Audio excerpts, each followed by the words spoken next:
Well, good evening. Welcome to Bedtime Stories with me, Pastor Michelle. Today's Sunday, December 6th, and our Disney story of the night comes to you from Bambi, and it's called Growing Up.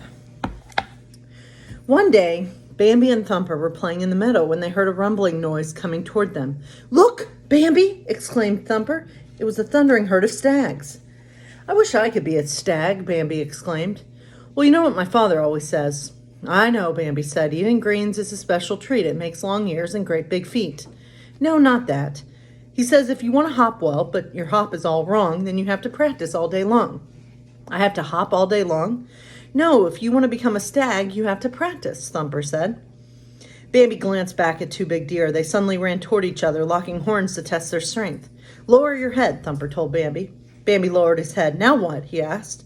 "Run straight ahead." Bambi ran straight ahead toward the trunk of the old oak tree, but before he got there, a voice called, "Stop!" Bambi did, skidding to a halt only a few inches from a tree trunk. Thumper and Bambi looked up. Friend Owl looked down at them with big, curious eyes. "Bambi, why were you going to butt my tree trunk with your head?" "I'm practicing to become a big stag," Bambi said. Friend Owl laughed. "Ha! Bambi, the stags have antlers to protect their heads, and becoming a stag is not something you can practice. It's something that will happen to you with the passing of time." "It will?" "Of course. Next summer you'll see. You'll be bigger and stronger. You'll also have antlers, and I hope enough sense not to butt heads with a tree. Now go on, you two," Friend Owl said, "and don't be in too much of a hurry to grow up. You'll get there soon enough, I promise you." "Okay," said Bambi and Thumper. Then the two friends returned to the meadow to play.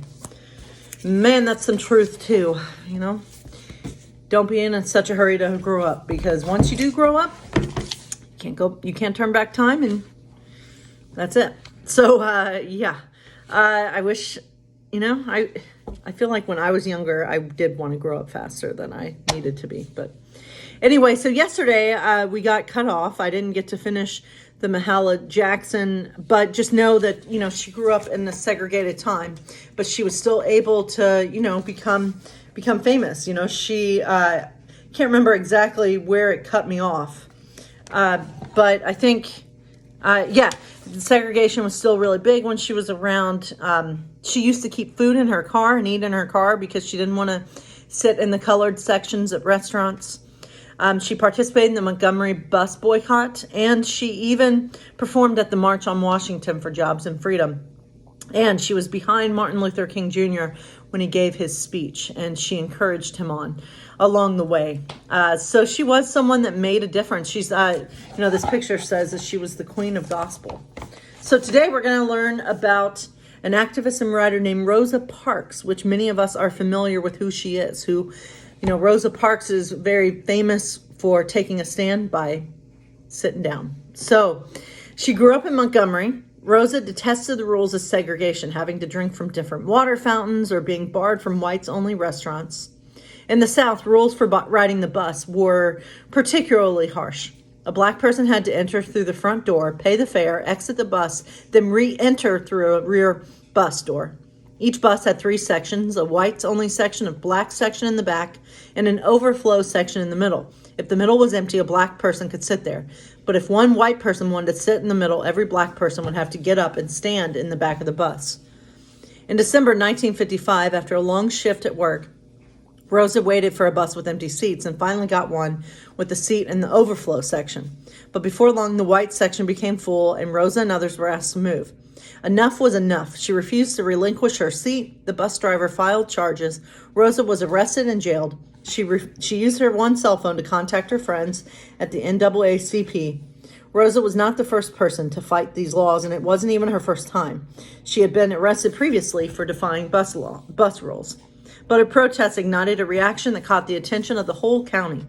And Martin Luther King Jr. called for a boycott of all public transportation in Montgomery. The Montgomery bus boycott was a key event for the civil rights movement and set off a chain reaction of protests across the U.S. The boycott was ultimately successful.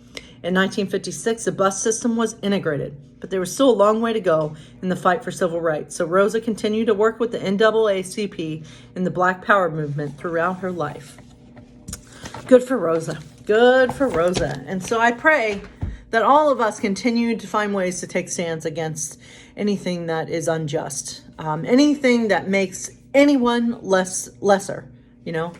I cannot even imagine living in that kind of time. I can't imagine Black people having to drink from a different water fountain. I just can't.